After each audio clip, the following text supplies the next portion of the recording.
문재인 대통령이 한미 정상회담을 위해 오늘 오후 출국합니다. 대북 제재의 틀을 유지하면서 북한이 동의할 수 있는 비핵화 로드맵을 마련하는 게 회담의 성패를 가를 것으로 보입니다.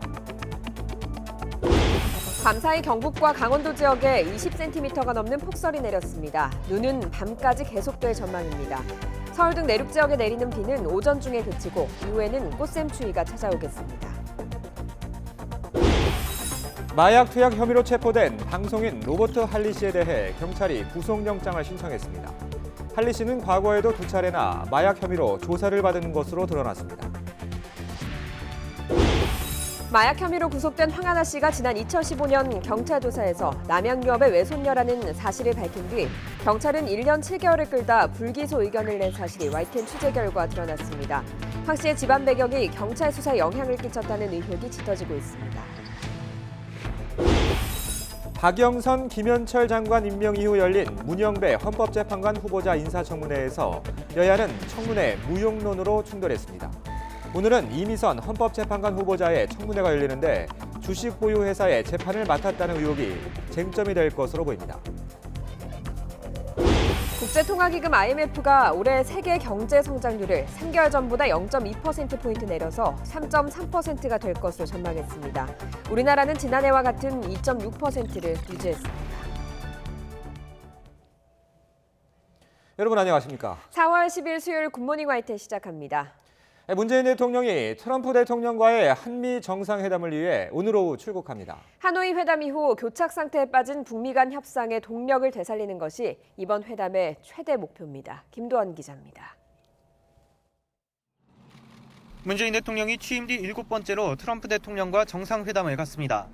하노이 북미 회담이 합의 없이 끝난 직후 한미 정상통화에서 직접 만나 심도 있게 논의하자고 약속한 지 40여일 만입니다. 비핵화 협상 재개의 중대 고비가 될 이번 회담을 앞두고 문 대통령은 북미가 비핵화 대화를 재개할 계기를 만드는 데 큰 의미를 뒀습니다. 한미 정상회담을 위해 미국을 방문합니다. 북미 대화의 조속한 재개와 성과를 위해 최선을 다하겠습니다. 이번 방미는 의전 행사 없이 정상회담에 집중하는 공식 실무 방문입니다. 문 대통령은 우리 시각으로 11일 새벽 현지에 도착해 오후에는 폼페이오 국무장관, 볼턴 국가안보보좌관, 펜스 부통령을 잇따라 접견합니다.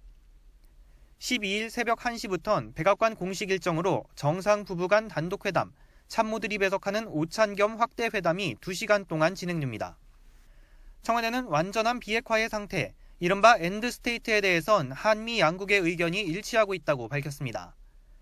따라서 북한이 동의할 수 있는 구체적인 비핵화 로드맵을 마련하는 게 이번 회담의 목표가 될 것으로 보입니다. 청와대 고위 관계자는 완전한 비핵화에 이르는 로드맵에 대해서도 이번에 논의되겠지만 제재의 틀은 계속 유지돼야 한다고 말해 이번 회담에서 제재 완화 성과가 나오긴 어렵다는 분위기를 전했습니다. 완전한 비핵화까지 제재를 유지해야 한다는 미국과 비핵화 단계별로 제재 완화를 주장하는 북한의 입장이 맞서는 가운데 우리 정부의 포괄적 합의, 단계적 이행이라는 구상이 공감을 얻을 수 있을지 관심입니다.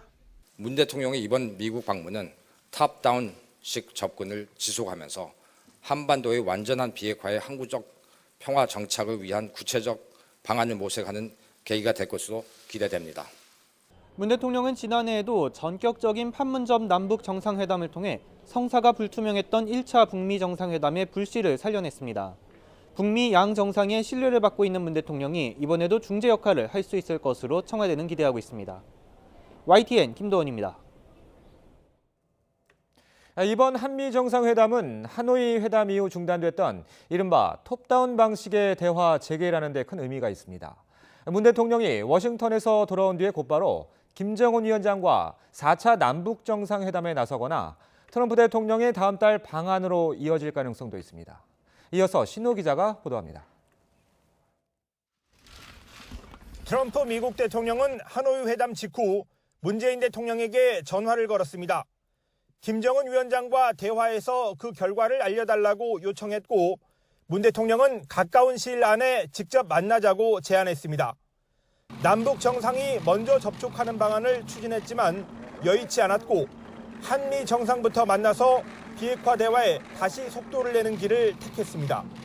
미 측이 그럼에도 불구하고 한미 정상이 먼저 만나는 것도 방법이다라는 그 의견을 제시해서 한미 정상회담을 갖기로 한 겁니다. 문 대통령은 이번 회담에서 한반도 비핵화 로드맵에 대한 북측 입장을 트럼프 대통령에게 전할 것으로 보입니다. 김정은 위원장을 직접 만나지는 못했지만 청와대는 그동안 물밑 접촉은 꾸준히 진행해왔다고 밝혔습니다.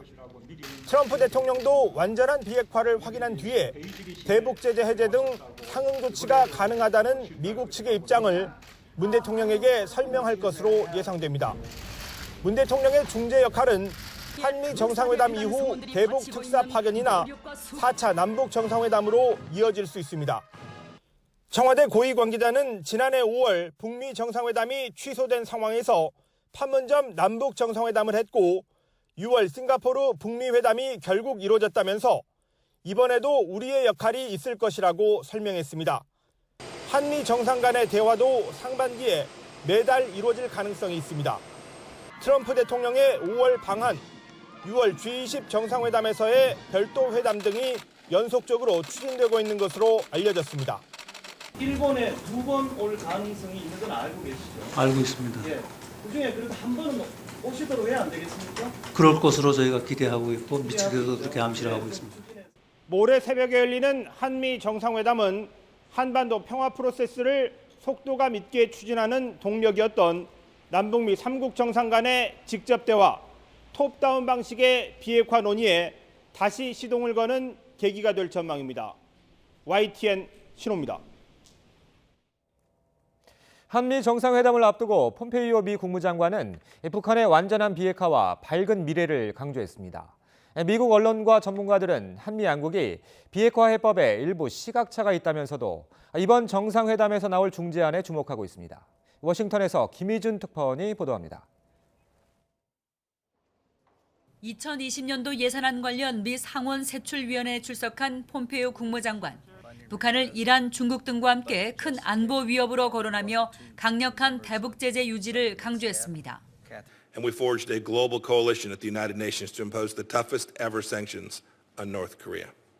이와 함께 북한의 완전한 비핵화와 밝은 미래라는 목표도 환기했습니다.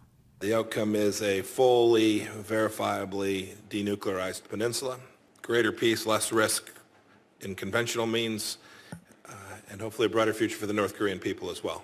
하노이 북미 정상회담 결렬 뒤 비핵화 방법론에서 일괄 타결식 빅딜을 내세운 트럼프 정부 입장의 연장선상에 있는 발언입니다. 이 같은 미국과 단계적 해법을 고수하는 북한을 우리 정부가 어떻게 다시금 협상 테이블에 마주 앉게 하느냐가 이번 한미 정상회담의 관건입니다. 미국 언론들은 문재인 대통령이 내놓을 중재안이 성과를 거둘지 주목했습니다. 워싱턴 포스트는 한미가 대북 접근법에서 차이를 보여왔다면서 문 대통령에게는 양국 관계 강화를 재확인하는 기회가 될 것이라고 전망했습니다. 전문가들은 이번 회담에서 한국 측이 대북 제재의 일부 완화를 제안할 것으로 예상하면서 협상 재개를 위한 실질적 방안이 모색돼야 한다고 입을 모았습니다. 워싱턴에서 YTN 김혜준입니다. 전국에 눈이나 비가 내리고 있는데요. 이 눈비가 그치고 나면 꽃샘추위가 찾아오겠습니다. 강원 산간에는 대설경보가 발효 중입니다. 자세한 날씨 알아보죠. 박현식 캐스터. 네, 야외 스튜디오에 나와 있습니다. 네, 서울에도 아직 비가 내리고 있죠. 네, 오늘 아침 서울뿐 아니라 전국 곳곳에 비와 눈이 내리고 있습니다. 오늘 동해안 지역의 비는 오늘 밤까지, 그 밖에 내륙 대부분 지역은 오전까지 이어진 뒤 그칠 것으로 보이는데요. 오후부터는 찬바람이 쌩쌩 불며 찾아오는 꽃샘추위에 대비를 단단히 하셔야겠습니다. 현재 5도를 보이는 서울의 기온은 한낮에 9도에 머물면서 어제보다 5도가량이 낮겠고요. 찬바람이 불면서 체감온도는 더 내려가겠습니다. 밤사이에도 전국 곳곳에 많은 비와 눈이 내렸습니다.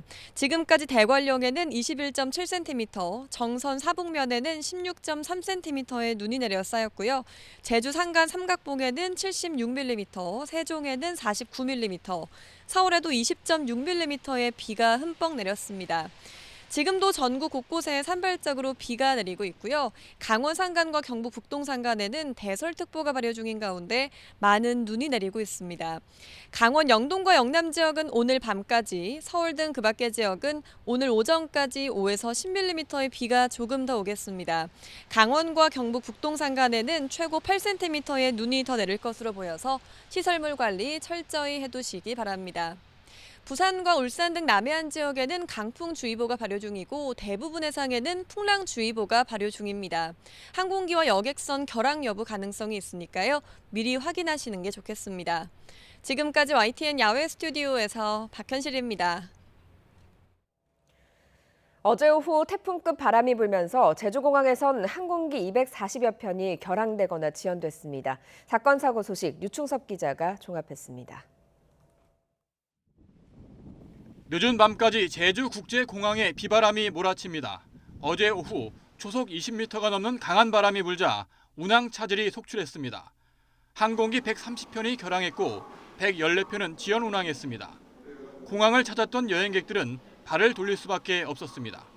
9시 15분 비행기였는데 결항돼가지고 가고 있어요. 지금 숙소 다시 예약하고 그냥 피할 수 없으면 즐기려고요. 제주공항에 내려졌던 강풍특보는 어젯밤 해제됐고 윈드시어 즉 돌풍특보만 오늘 새벽 발효돼 항공기 운항은 점차 정상화할 전망입니다. 중앙고속도로 중령터널 부근입니다.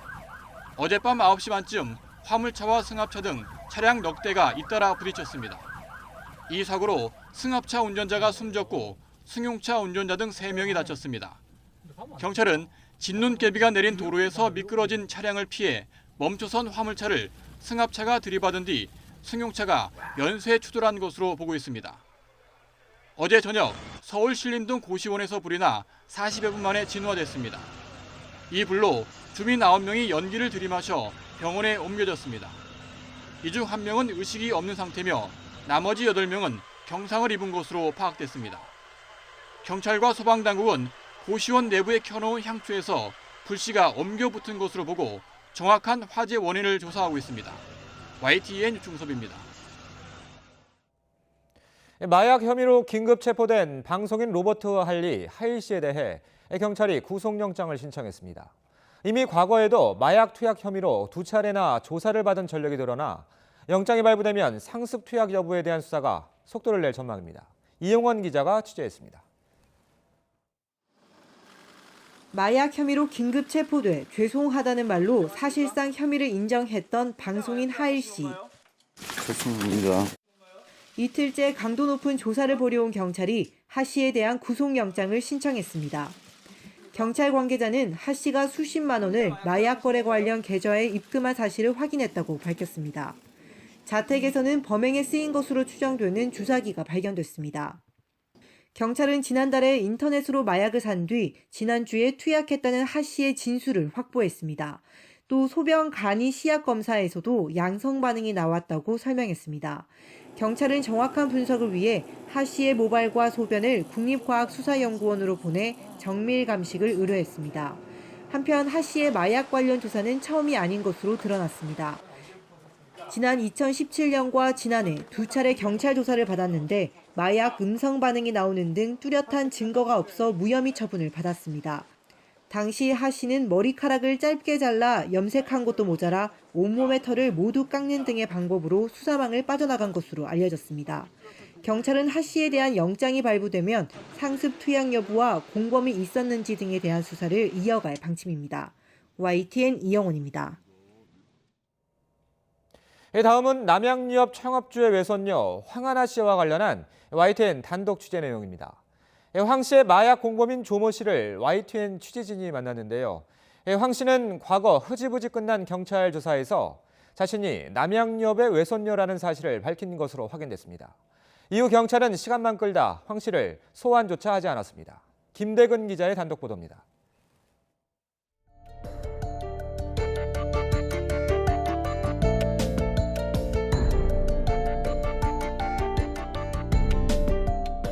지난 2015년 황하나 씨에게 마약을 받아 투약한 혐의가 인정돼 집행유예를 선고받았던 조모 씨. 조 씨는 YTN 취재진을 만나 당시 경찰 조사 때 마약 공급책인 황하나 씨가 남양 유업 외손녀란 사실을 언급했다고 말했습니다. 경찰 조사할 때도 그런 얘기가 나왔죠. 남양 유업. 그런 내가 다 알고 있어. 진술하는 사람들이 손녀라는 거를 다 얘기한 상황이었던 거죠. 그럼요. 그거는 조 조사 받을 때 이제 같이 했던 사람에 대해서 얘기할 때 다 얘기하고. 그리고 이 경찰도 알고 있어요. YTN 취재 결과 경찰은 첩보 수집 단계부터 이미 황 씨의 집안 배경을 알고 있었던 것으로 확인됐습니다. 이런 상황에서 조 씨는 황 씨가 마약을 먼저 제안하고 주사를 놔준 것은 물론 함께 투약한 사실을 그대로 진술했다고 주장했습니다. 담당 경찰관이 황 씨를 곧 체포할 거란 말까지 했다고 전했습니다. 경찰들이 황하나를 잡을 거라고 했어요. 의아하고 이럴 것도 없이 당연히 잡히겠지. 이렇게 생각을 했던 거죠. 공범인 조 씨의 진술 등 경찰이 황 씨를 불러 조사할 만한 이유는 많았습니다. 하지만 경찰은 단 한 번도 소환하지 않았습니다. 1년 7개월이나 끌다 결국 불기소 의견으로 황 씨를 검찰에 송치했습니다. 경찰의 이해할 수 없는 수사 과정에 황 씨의 집안 배경이 영향을 미친 것은 아닌지 의심이 커지고 있습니다. YTN 김대근입니다. 이와 함께 황하나 씨가 지난 2015년 마약을 했을 때 황 씨를 포함해 모두 4명이 함께 있었던 것으로 확인됐습니다. 공범 조모 씨는 YTN 취재진에게 황 씨가 좋은 약을 해보자며 제안했고 자신에게 직접 투약까지 해줬다고 말했습니다. 이어서 박기현 기자의 단독 보도입니다. 공범 조모 씨는 지난 2015년 9월 동네 친구였던 황하나 씨에게 이상한 전화를 받았다고 설명했습니다. 좋은 약이 있으니 함께 투약하자고 제안했다는 겁니다. 자기가 이런 약이 있는데 하지 않겠냐, 해보지 않겠냐. 이 친구도 해보자 그러고 하나도 하자 그러고. 조 씨는 YTN 취재진에게 자신의 집에서 필로폰을 맞았다고 말했습니다. 당시 황 씨와 남성 2명 등 모두 4명이 함께 있었다고 전했습니다. 이 일이 있는 사람은 그 4명이에요. 황하나는 나머지. 그러니까 정확히는 모르겠는데 그 나머지 있었던 2사람도 경찰서 이번에 조사를 받았다고 알고 있어요. 마약 파티는 꼬박 하루 동안 이어졌습니다. 조 씨는 황 씨에게 건네받은 필로폰 0.5g 가운데 0.3g을 8시간마다 한 번씩 3번 나눠 맞았습니다. 주사를 놔준 건 황 씨였습니다. 황 씨도 직접 자신의 몸에 투약했습니다. 그러니까 총 하루가 넘게 있었어요, 같이. 그렇기 때문에 충분히 할 수 있는 일이고. 이후 조 씨는 황 씨를 통해 알게 된 마약 공급책으로부터 마약을 사서 투약했다가 경찰에 덜미가 잡혔습니다. 황하나 씨와 함께 마약을 투약한 또 다른 2사람, 그리고 마약 공급책까지. 최근 경찰 조사에서도 마약 공급 혐의를 부인한 황 씨의 혐의를 입증할 중요한 연결고리가 될 것으로 보입니다. YTN 박규환입니다. 네, 시원한 소식 하나 전해드리겠습니다. 토트넘의 손흥민 선수가 유럽 챔피언스리그 8강전에서 선제 결승골을 넣었습니다. 2경기 연속골인데요. 취재기자 연결해서 자세히 알아보겠습니다. 양시창 기자. 네, 스포츠부입니다. 자, 조금 전 경기가 끝났는데 손흥민 선수 아주 중요한 골을 넣었다고요? 네, 그렇습니다. 조금 전 끝난 맨시티와의 챔피언스리그 8강 1차전입니다. 손흥민이 후반 33분 귀중한 선제 결승골을 꽂았습니다. 0대0의 팽팽한 균형을 깨는 선제골이었고요. 이대로 경기가 끝나면서 결승골이 됐습니다. 오프사이드를 절묘하게 피하는 움직임으로 에릭슨의 패스를 받았고 골라인 아웃될 뻔한 공을 끝까지 포기하지 않고 살려내 골을 만들었습니다. 손흥민의 이번 시즌 18호 골이고요. 챔피언스 리그만 놓고 보면 지난 2월 14일 도르트문트와의 16강 1차전 이후 시즌 2번째 득점입니다. 토트넘이 잘 싸웠는데 경기 내용은 리그 최강 맨시티에 조금 밀리는 듯 했습니다. 하지만 정말 중요한 순간에 손흥민이 값진 골을 넣었습니다. 더욱이 후반 들어 팀 간판 공격수 해리케인이 부상으로 교체 아웃된 상황에서 나온 골이어서 더 가치 있다고 할 수 있겠습니다.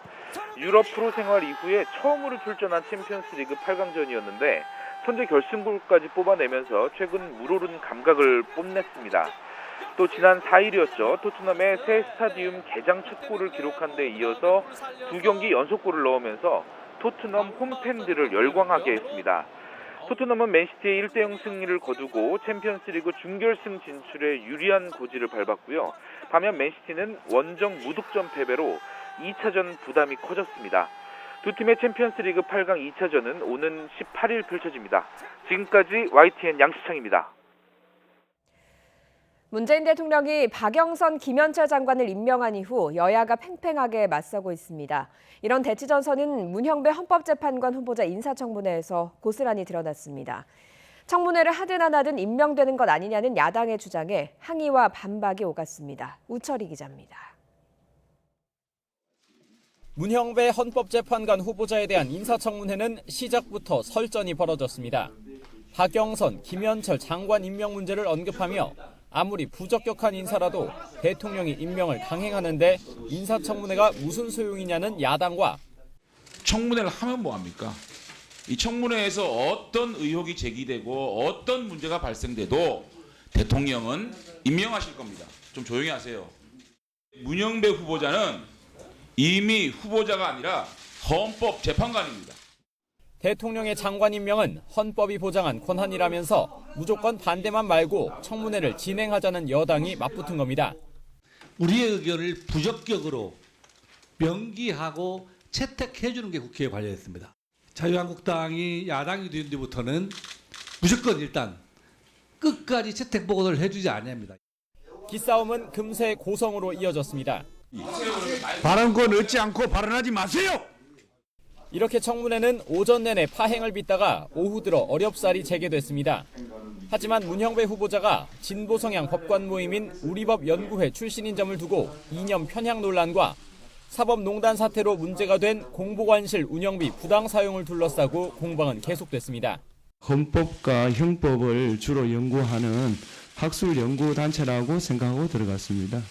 그리고 제가 지방에 살다 보니 나태해지기 쉽고 회장은 왜 했습니까, 그러면? 회장할 사람이 없다고 해서 했습니다. 장외 설전도 이어졌습니다. 자유한국당이 청와대 앞에서 긴급 의원총회까지 열어 조국 민정수석의 경질과 청와대 전면 개편을 압박하자 더불어민주당은 한국당의 행태에 어이가 없다면서 김학의 사건으로부터 황교안 대표를 지키기 위한 것이냐고 되받아쳤습니다. 이런 가운데 인사청문회를 앞둔 이미선 헌법재판관 후보자가 주식을 대거 보유한 회사의 재판을 맡아 회사 손을 들어주었다는 의혹이 제기되고 인사검증을 맡은 청와대는 직접 이해관계가 없는 사건이었다고 반박해 공방을 예고하고 있습니다. YTN 우철입니다. 어젯밤 민주평화당이 정의당과 공동교섭단체를 꾸리는 문제를 논의했지만 아무런 결론을 내리지 못했습니다. 4.3 보궐선거에서 승리한 정의당과 연대하느냐, 보궐선거 참패로 내용이 극심한 바른미래당과 힘을 합치냐를 놓고 의견이 갈렸습니다. 최민기 기자입니다. 어젯밤 늦게 끝난 민주평화당 의원총회. 창원 성산 보궐선거에서 여영국 의원이 당선돼 소속 의원이 다시 6명이 된 정의당과의 공동교섭단체 문제를 다시 논의했지만 진전은 없었습니다. 일부 의원들의 반대로 아무런 결론을 내리지 못한 겁니다. 단 한 명이라도 반대하면 공동교섭단체 구성이 성사될 수 없는 상황이라 정의당과의 연대 제안은 사실상 결렬된 분위기입니다. 교섭단체 문제에서 이견이 있는 의원들이 많이 있어서 지금 교섭단체 문제를 바로 지금 결론을 내릴 상황이 아니니까. 오히려 정의당보다는 바른미래당과 무소속의 호남계 의원을 끌어들여 세력 통합을 이루자는 이른바 제3지대론에 대한 논의가 더 거세질 것으로 보입니다. 우리 당이 처한 지금 상황 속에서 또 총선 1년밖에 남지 않은 시점에서 우리 당이 어떻게 해야 되느냐, 여러 가지 모색 변화들을 추구해야 된다. 애초 무난한 것으로 보였던 평화와 정의, 공동교섭단체 재구성 논의가 이처럼 표류한 데에는 4.3 보궐선거 참패 이후 불거진 바른미래당의 내홍이 영향을 미쳤습니다. 옛 바른정당계 인사들이 손학규 대표의 퇴진을 사실상 요구했지만 분열은 안 된다는 손 대표의 완강한 거부로 분열 조짐이 되려 걷잡을 수 없이 커지고 있기 때문입니다. 이참에 바른미래당의 일부 호남 지역 의원들은 다시 평화당과 힘을 합치는 방안을 모색하고 있고 바른정당계가 반대하면서 분당이 불가피한 것 아니냐는 관측이 나오고 있습니다. 국민의당 계열은 물론 바른정당계는 아직 탈당에 대해서는 선을 긋고 있습니다. 보궐선거 결과에 대해서는 굉장히 안타깝게 생각합니다. 예, 오늘 강야로 온 거라서 당내분들이 이야기 안 하겠습니다. 언제쯤 그러면은 말씀을 좀 드릴 수 있을까요? 글쎄요. 때가 되면 해야겠죠. 예. 바른미래당과 민주평화당 모두 총선을 1년 앞두고 당의 진로를 둘러싼 당내 여론이 갈라지면서 무성한 야권발 정계 개편 논의도 당분간 이어질 것으로 보입니다. YTN 최민기입니다. 미중 무역 갈등과 유럽의 경기 둔화 등의 영향으로 올해 세계 경제 성장률이 3.3%로 더 낮아질 것으로 전망됐습니다. 국제통화기금이 지난해 10월 이후 전망치를 세 번째 내린 건데 우리나라 성장률은 그대로 2.6%를 유지했습니다. 김태현 기자의 보도입니다. 국제통화기금 IMF가 3개월 전보다 더 나빠진 세계 경제 전망 보고서를 내놓았습니다. 미중 무역 갈등과 아르헨티나, 터키, 독일, 영국의 경제 문제를 요인으로 들며 올해 세계 경제의 70%가 성장 둔화를 겪게 될 것으로 내다봤습니다. 올해 세계 경제 성장률 전망치는 3.3%로 낮아졌는데 지난해 10월과 올해 1월에 이어 세 번째 조정입니다. 경기 하방 위험 요인이 불거질 경우 추가적인 하락 가능성도 예고했습니다. With this weakness expected to persist into the first half of 2019, our new World Economic Outlook projects a slowdown in growth in 2019 for 70% of the global economy. 다만 내년 세계 경제 성장률 전망치는 3.6% 그대로였습니다. 우리나라의 성장률은 올해 2.6%, 내년엔 2.8%로 전망됐습니다. 앞서 지난해 10월 보고서에서 0.3%포인트 내려갔던 올해 전망치가 그대로 유지됐습니다. 미국의 올해 성장률 전망치는 3개월 사이 2.5%에서 2.3%로 떨어지고 일본은 1%로 내려갔습니다.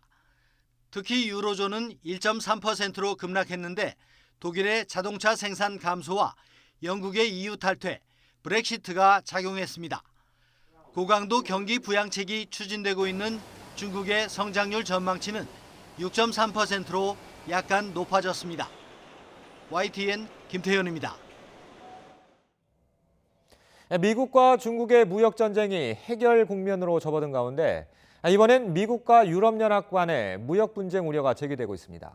미국이 EU 수입품에 대한 고율 관세 부과를 예고하자 EU 측도 즉각 보복 관세 반격을 시사했습니다. 박상남 기자의 보도입니다. 도널드 트럼프 미국 대통령이 트위터를 통해 이번엔 EU를 향해 포문을 열었습니다. EU의 에어버스에 대한 보조금이 미국에 피해를 준 것으로 확인돼 110억 달러, 약 12조 6천억 원 규모의 EU 제품에 관세를 부과할 것이라고 직접 밝힌 것입니다.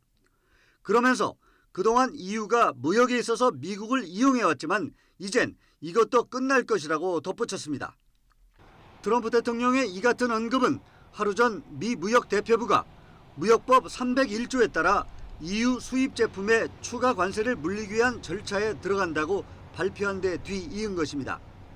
미 무역 대표부는 고율 관세를 부과할 상품의 예비 목록도 공개했는데 여기엔 항공기 등 공산품 외에 농축산물과 해산물까지 포함됐습니다.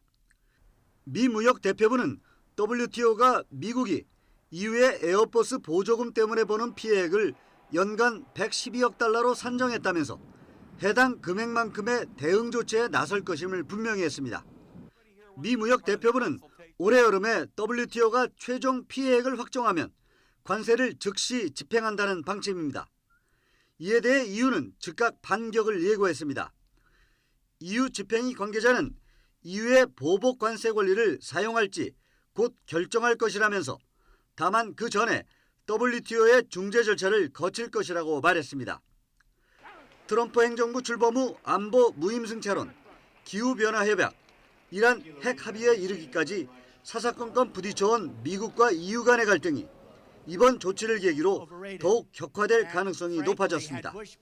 YTN 박상남입니다. 극단원들을 상습적으로 추행한 혐의로 재판에 넘겨진 이윤택 전 연희단거리피 예술감독이 항소심에서 징역 7년의 실형을 선고받았습니다.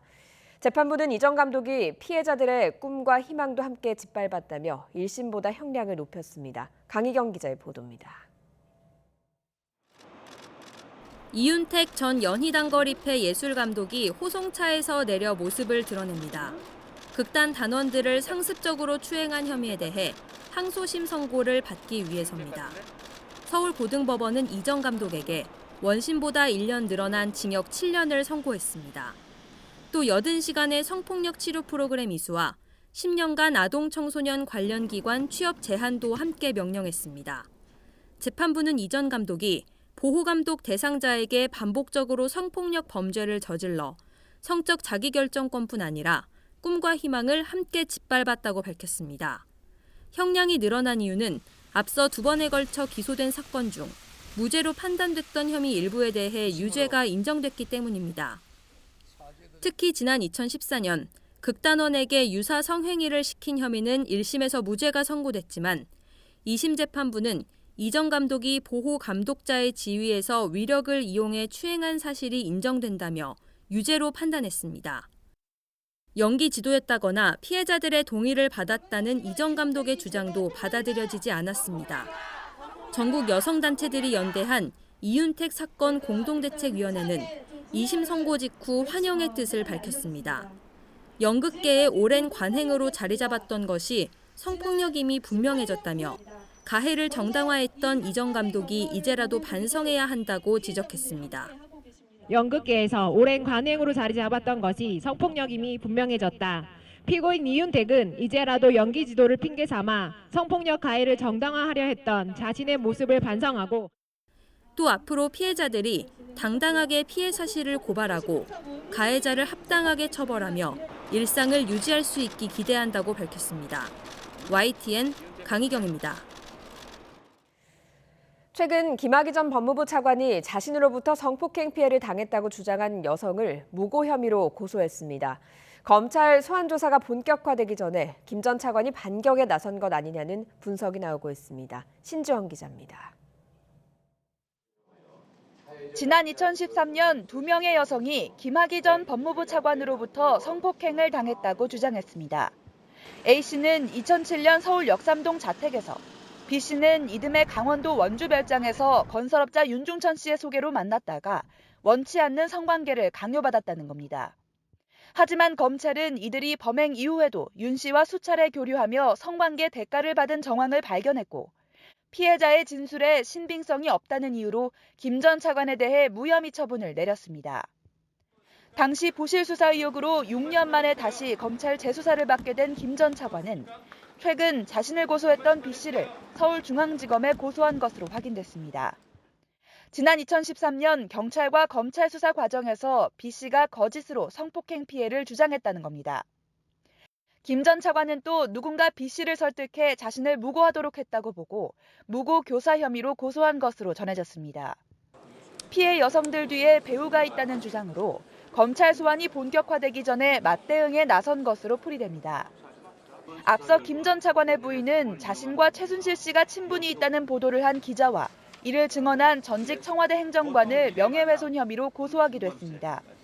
이런 배경에는 검찰 과거사위원회가 재수사 권고 대상에서 김 전 차관의 성범죄 혐의를 제외한 것이 영향을 미친 것으로 보입니다. 검찰은 일단 김 전 차관 부인의 명예훼손 사건을 맡은 서울중앙지검 형사 1부에 사건을 배당하고 수사에 착수했습니다. 다만 재수사에 착수한 검찰 수사단이 김 전 차관이 제기한 무고 혐의 사건까지 맡게 된다면 성범죄 의혹을 둘러싼 사실관계가 자연스럽게 드러나게 될 전망입니다. YTN 신지원입니다. 음란물 유포 혐의를 받는 가수 로이킴이 오늘 경찰에 소환됩니다. 서울지방경찰청 광역수사대는 로이킴 측과 소환 일정 조율을 마치고 오늘 오후 3시 전까지 출석할 것을 통보했다고 밝혔습니다. 앞서 미국에 있던 로이킴은 어제 새벽 4시 20분쯤 인천국제공항을 통해 귀국했습니다. 그룹 SSO01 출신 가수 김형준이 자신을 성폭행 혐의로 고소한 A씨를 무고 등의 혐의로 맞고소했습니다. 김형준의 소속사 SDKB 측은 고소인의 일방적 허위 주장으로 15년간 걸어온 연예인으로서의 이미지와 명예에 막대한 피해를 봤다며 근거 없는 허위 사실을 유포하는 행위를 단절하기 위해서라도 사실관계가 엄정하게 밝혀져야 할 것이라고 설명했습니다. 앞서 A씨는 지난달 25일 경찰에 2010년 5월 고양시에 있는 자신의 집에 찾아온 김영준에게 성폭행을 당했다는 취지의 고소장을 냈습니다. 고등학생들이 휴대전화로 같은 반 친구를 몰래 촬영한 화면을 돌려보다가 적발됐습니다. 새 학기부터 여러 차례 괴롭힌 사실도 드러났는데 가해 학생들은 장난이었다고 했습니다. 이상곤 기자입니다. 충남 천안의 한 고등학교 신입생들은 지난달 2박 3일 일정으로 인성 진로 캠프에 참가했습니다.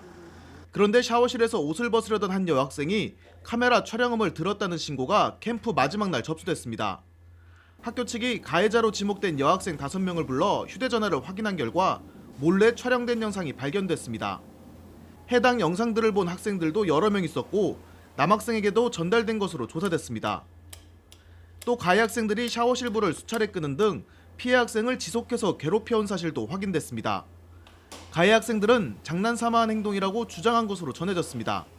학교 측은 피해 학생의 학부모 결정에 따라 학교가 아닌 집에서 생활하고 있다고 밝혔습니다. 학교폭력자치위원회 결과 가해 학생 3명은 퇴학, 1명은 전학 처분이 내려졌고 가담 정도가 약한 1명은 서면 사과와 특별교육을 받도록 했습니다. 하지만 가해 학생 측에서 충남교육청에 재심을 요청하면서 모든 처분은 당분간 무용지물이 됐습니다. 재심을 신청했기 때문에 모든 처분은 유보입니다. 다시 나오는 상황이에요. 다시 나오는. 학교 측은 캠프 전에 학교폭력 예방교육 등을 진행했다고 밝혔지만 피해는 막을 수 없었습니다. 충남교육청의 재심 결과는 오는 25일 나올 예정이며 피해 학부모의 신고로 경찰도 수사에 나섰습니다. YTN 이상곤입니다.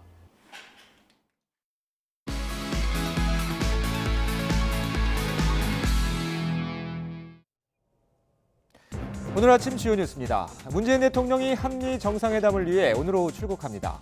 대북 제재의 틀을 유지하면서 북한이 동의할 수 있는 비핵화 로드맵을 마련하는 게 회담의 성패를 가를 것으로 보입니다. 밤사이 경북과 강원도 지역에 20cm가 넘는 폭설이 내렸습니다. 눈은 밤까지 계속될 전망입니다. 서울 등 내륙 지역에 내리는 비는 오전 중에 그치고 이후 꽃샘추위가 찾아오겠습니다. 마약 혐의로 구속된 황하나 씨가 지난 2015년 경찰 조사에서 남양유업의 외손녀라는 사실을 밝힌 뒤 경찰은 1년 7개월을 끌다 불기소 의견을 낸 사실이 YTN 취재 결과 드러났습니다. 황 씨의 집안 배경이 경찰 수사에 영향을 끼쳤다는 의혹이 짙어지고 있습니다. 국제통화기금 IMF가 올해 세계 경제 성장률을 3개월 전보다 0.2%포인트 내려 3.3%가 될 것으로 전망했습니다. 우리나라는 지난해와 같은 2.6%를 유지했습니다. 오늘 아침 주요 뉴스였습니다. 강원도 산불로 자신의 집이 다 타버렸지만 그래도 산불 현장을 떠나지 않은 소방관이 있었습니다. 대피시설에는 이재민을 돕기도 했습니다. 지환 기자가 만나봤습니다. 소방관이 된 지 1년, 인제소방서 소속 29살 김지현 소방사.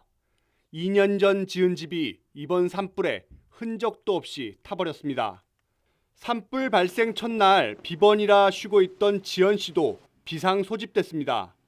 정신없이 응급구조를 벌이던 시각 고성 본가가 타고 있다는 소식을 들었습니다. 마음이 아팠지만 갈 수 없었습니다. 집 생각이 많이 나더라고요. 그 환자를 돌보면서도 이제 집에 대한 좀 그런 착잡함 이런 게 조금 섞이긴 했죠. 그래도 이제 마음 추스리고 할 때는 이제 구급 활동을 할 때는 일이니까 최선을 다하자. 흰머리를 날리며 급식센터 앞마당을 뛰어다니는 65살 엄기인 씨. 엄 씨 역시 첫날 산불에 식당과 집을 모두 잃은 이재민입니다. 아내는 딸에게 보내고 엿새째 대피소에서 먹고 자는데 봉사활동이 아픔을 잇는 방법입니다. 나와서 봉사원들과 함께 이렇게 또 열심히 일하고 또 그분들의 아픔을 같이 나누다 보니까 저 자신도 좀 많이 나아진 것 같습니다. 처음 대책본부가 꾸려졌던 주민센터, 지금은 이재민 후원 물품 정리와 피해 규모 조사로 분주합니다.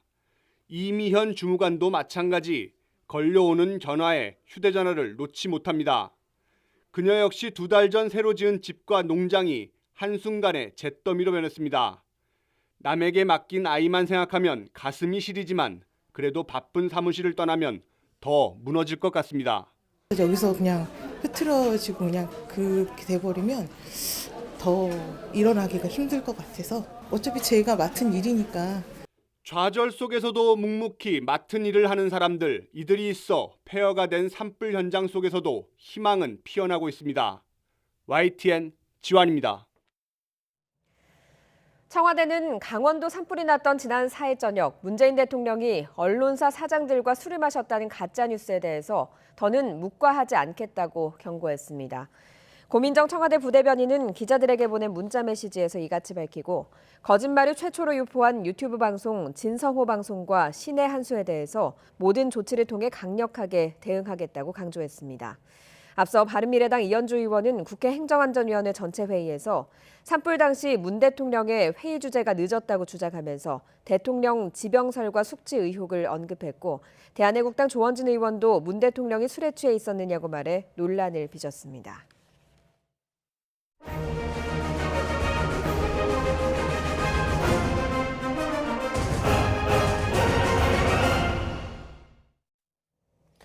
내일은 1919년 대한민국 임시정부가 수립된 지 꼭 100년이 되는 날입니다. 오래전 광복은 이뤄냈지만 당시 임시정부가 추구했던 통합과 평화는 아직 멀어 보입니다. 중국 충칭에서 강성욱 특파원이 전해왔습니다. 1919년 4월 중국 상하이에서 출범한 대한민국 임시정부. 당시 서울과 연해주에도 임시정부가 있었지만 5개월 뒤 모두 상하이 임시정부로 합쳐졌습니다. 다른 지역에서 벌어지고 있던 임시정부 수립 움직임과 통합을 추진합니다. 그리고 통합이 실현에 옮겨져서 1919년 9월 대한민국 임시정부로 통합 임시정부로 재출범을 하게 되는 거죠. 임시정부는 출범 직후부터 일제의 악랄한 탄압과 내부 분열로 암흑의 터널을 지나야 했습니다. 하지만 윤봉길 의사의 쾌거로 활력을 되찾았고 목숨을 건 신념으로 버텨냈습니다. 我们现在大韩民国的繁荣富强是革命先烈用鲜血和生命换来的。 1940년 중국 내륙 충칭에 정착한 임시정부는 한 번 더 통합의 용광로가 됐습니다. 좌우 이념과 분열을 뛰어넘어 광복군을 창설한 것입니다. 의열단과 조선 의용대를 이끌며 무장투쟁을 했던 김원봉 선생도 광복군 부사령관으로 합류했습니다. 숫자는 1000명도 안 됐지만 통합으로 뭉친 기세는 하늘을 찔렀습니다. 임시정부는 일제에 선전포고를 했고 광복군은 국내 진공 준비까지 마쳤습니다. 1945년 8월 일제의 갑작스러운 항복으로 해방을 맞았고 나라는 남북으로 갈라졌습니다. 어떠한 나라나 어떠한 민족이라가 우리의 앞길을 막아야 한다면 우리는 그 자리에서 우리의 조상 나라를 위해서 조금 더 애쓰지 말고 우리의 몸에 있는 이 긴장되는 전투를 따서 나가야 됩니다. 김구 선생은 평양까지 들어가 남과 북의 단독정부 수립을 막았습니다. 하지만 끝내 민족의 통합을 보지 못하고 눈을 감았습니다. 대한민국 임시정부 100년. 우리는 해방은 됐지만 아직 불안정한 남북 분단 상태에서 살고 있습니다. 임시정부 독립지사들이 갈망했던 통합과 평화는 이제 우리 세대가 풀어내야 할 과제로 남겨져 있습니다. 충칭에서 YTN 강성웅입니다. 문재인 대통령은 대한민국 임시정부 수립 100주년을 앞두고 지난 100년 동안 대한민국이라는 이름으로 거둔 성취는 국민 모두에게 돌아가야 한다고 강조했습니다. 들어보시죠. 지난 100년 대한민국이라는 이름으로 이룬 국가적 성취는 이제 국민의 삶으로 완성되어야 합니다. 국민의 피와 땀으로 이룬 국가적 성취의 과실이 국민 모두에게 돌아가야 합니다. 이것이 국민이 주인이고 국민이 성장하는 시대입니다. 더 이상 국민의 희생을 강요하는 사회여서는 안 됩니다. 국민 모두에게 공정한 기회가 보장되어야 합니다. 특권층끼리 결탁하고 담합하고 공생하여 국민의 평범한 삶에 좌절과 상처를 주는 특권과 반칙의 시대를 반드시 끝내야 합니다. 정의롭고 공정한 사회가 새로운 100년의 굳건한 토대입니다. 앞으로 100년은 과거와는 질적으로 다른 새로운 100년으로 나아가야 합니다. 역사의 변방이 아닌 중심에 서서 평화와 번영의 시대를 열어나가야 합니다. 그것이 새로운 한반도 시대입니다. 지금 우리는 한반도 평화 프로세스의 진전을 위해 전력을 다하고 있습니다. 저는 내일 한미 정상회담을 위해 미국을 방문합니다. 북미 대화의 조속한 재개와 성과를 위해 최선을 다하겠습니다.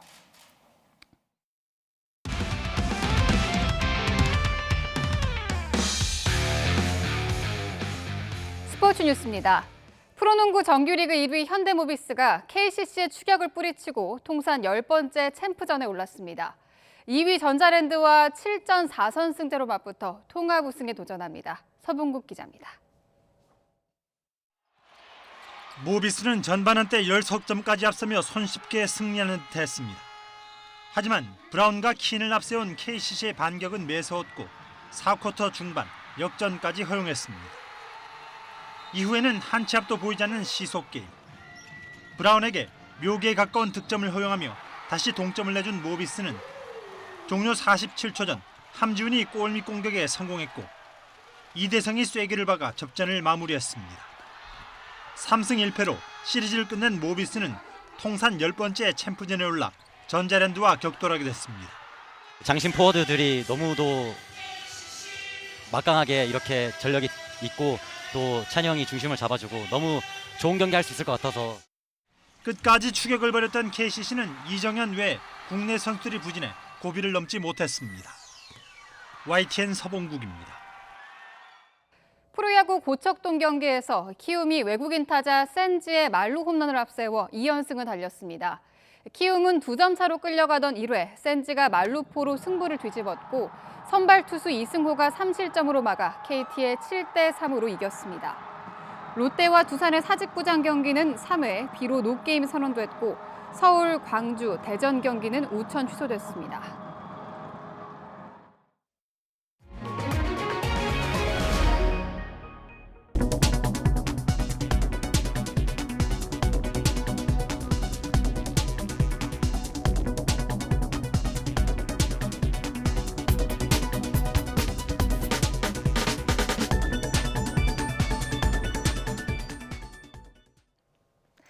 네, 밤사이 단비가 내리면서 건조특보가 모두 해제됐습니다.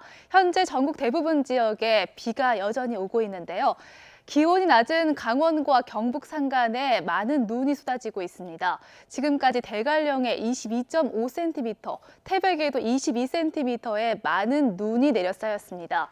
이에 따라 강원 중남부 산간 지역과 경북 북부 산간 지역에 대설경보가 내려져 있습니다. 또 남해안과 제주도에는 강풍주의보도 발령 중입니다. 중부와 영남 내륙 지역의 비는 오늘 오전까지 온 뒤에 그치겠지만 강원과 경북 산간, 동해안 지역은 밤에 비나 눈이 그칠 것으로 보입니다. 그 사이 강원 산간과 경북 북동 산간에는 최고 8cm의 많은 눈이 오겠고요. 강원 남부 내륙과 경북 북부 내륙도 1cm 안팎의 눈이 쌓이겠습니다. 중부 지역에는 5mm 미만의 적은 양의 비가 조금 더 온 뒤 그치겠습니다. 현재 서울 기온은 5.4도로 어제 아침보다 3도가량 떨어져 있는데요. 낮부터는 반짝 꽃샘 추위가 찾아오겠습니다. 서울의 한낮 기온이 9도에 그치겠고요. 안동 8도, 강릉 6도, 포항 9도, 대구 10도, 전주 12도 선에 머물겠습니다. 모레부터 예년 기온을 회복하면서 추위가 풀리겠지만 일요일에 다시 전국에 한 차례 비바람이 불 것으로 예상됩니다. 날씨 정보였습니다. 굿모닝 YTN 2부 잠시 뒤에 이어집니다.